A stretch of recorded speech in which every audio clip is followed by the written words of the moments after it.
Hi guys, my name is Claudia and today we're going to talk about a sensitive topic, which is cancer in dogs.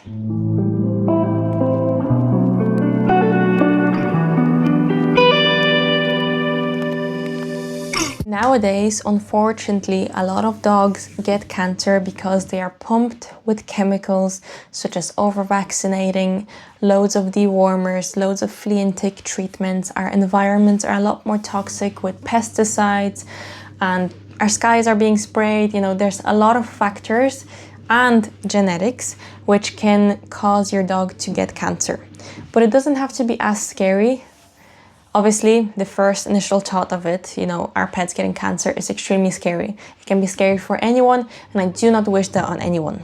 But what we can do is preventative methods, and if your dog is already struggling with it, and you have a treatment plan with your vet, or you want to try to go natural first, all I'm doing here is trying to talk about how to support your dog through a diet and supplements when they're going through such a hard time in their life.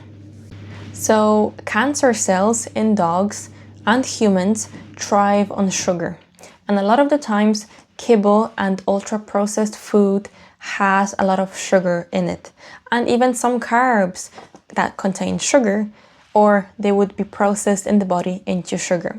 So our first step into helping our dogs that have cancer is to start cooking food for them, or start, gently cooking food, or finding a brand that doesn't contain any sugars and synthetic vitamins. That would be the first big step that we can do in our dog's food, because the ultra processed food is still ruining their body, and with cooked food and fresh food, it's giving them that extra boost that they need. Picking fresh food also doesn't have to be scary. We can pick ones that are grass-fed, pasture-raised, wild-caught, and organic. And if you pick any of those, even if we're unable to pick all those above at once, we can just pick ones that are really well sourced, that are not overly farmed, there's no antibiotics inside the chickens or poultry, and that way we know what we're putting in our dog's body. Dogs with cancer, and if we're also trying to prevent cancer, do very well on a lot of omega-3s, so including a lot of small fat oily fish such as sardines, sprats, or mackerel would be extremely beneficial for them in the long run, and also including omega-3 supplements in their diet would be extremely beneficial as well, because omega-3s reduce inflammation in the body, and especially if a dog is suffering with cancer and we are trying to boost their immune system, providing omega-3s can be extremely beneficial for them. There's also some vegetables such as broccoli, kale, spinach, zucchini, and leafy greens that contain a lot of lovely antioxidants that when you gently steam the food and you put it in your dog's food, it can boost their immune system, providing them with a lot of those antioxidants that suppress cancer growth and that are great for your pet's health. One big one that you can also add into your dog's food is broccoli sprouts, which contains sulforaphane. I hope I'm saying that right, but that specific compound reduces the growth of cancer cells over time by detoxifying carcinogens and reducing inflammation in the body.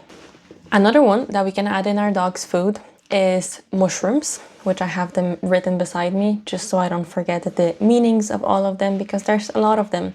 But some of them that we will mention, we have turkey tail, which is really well researched for increasing the immune system boosts in your dog's body when they're fighting cancer.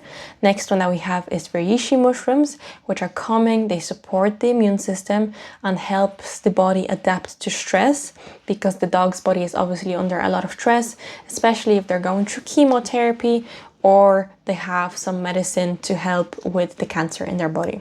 And the last one that I would mention would be chaga mushrooms, which have really high antioxidants, and they also fight oxidative stress. That would be very good for your pet when they're going through such a hard time. Then we have a lot of great natural supplements that we can add into their food, which we have turmeric, which we can also call it golden paste if it contains black pepper. It helps reduce inflammation and inhibit cancer cell growth, which is great for the dog's body. Then we have green tea extract, which we have to make sure that it's decaf. It can be something like chamomile. We can do dandelion, which is also great at detoxing the body. We can also do nettles as well, which are great for the body's immune system. And all of those would contain a compound that slows down cancer cell progression. Next supplement that we have is called the astragalus root, which strengthens the immune system and supports vitality. Next one we have is this one here. I don't really want to say it because I'll make fun of myself, but it boosts the immune system and it's best used in cycles, not long term. So you can basically use it for 1 week and then give your dog about 2 to 3 weeks of a break, and then use it again for a week and give your dog 2 to 3 weeks of a break.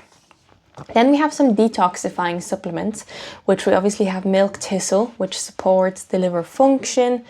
And especially if your dog is on medication and it is ruining their liver function, then milk thistle, also used in small increments. It can be used up to 3 to 6 weeks at a time, but then your dog does need a break from it because it would start being bad for the liver. But if we use it in the small increments, it's extremely beneficial for your dog. Then we have dandelion root, the leaf, and the flower, the whole dandelion basically. If you know that there's a field with dandelions that's not sprayed with pesticides, if you pick those and you dry them and you start putting them in your dog's food or making tea out of them, it's extremely beneficial for your dog's detoxification, especially if they're going through such a hard time like cancer. It helps obviously support the detox, digestion, and being a gentle diuretic, which means that your dog would pee a little bit more. So I usually suggest giving it to them in the morning, but it would gently detox the body when they're going through such a hard time. Next one that we have is ginger, which we can make ginger tea, or there's some ginger tinctures as well, which would help with nausea, especially in dogs that are going through chemotherapy. And it can help with the appetite because it increases the appetite. And it helps with digestion because of its warming properties. And the last one that we have here is chamomile, that we already talked about, but chamomile itself is calming, soothing, and it helps with stress and digestive issues in the intestines. If your dog is going through cancer, obviously it's a very hard time, like we've already talked about, but the main thing that we can do is support their little bodies with whatever we can give them. And your dog doesn't have to take all these. You know, some people are unable to give all of those. Some people might have different herbs that they would like to try with your dog. But if your dog is going through cancer, it is okay and there is support around you. Nourishment is the best meal and love that you can give to your dog when they're going through such a hard time, on top of giving them loads of love and loads of stress-free environments. But with natural food and herbs, we can give them that extra boost when they're going through such a hard time. And obviously, if you want any extra holistic or herbal herbs that would benefit your dog when they're going through hard times, and not just cancer, there's all the other ones that we can have as well, you can contact me and we can see what natural methods, after having an appointment with you, what would support your dog best. But thank you so much for watching today's video, and I hope I see you on the next one.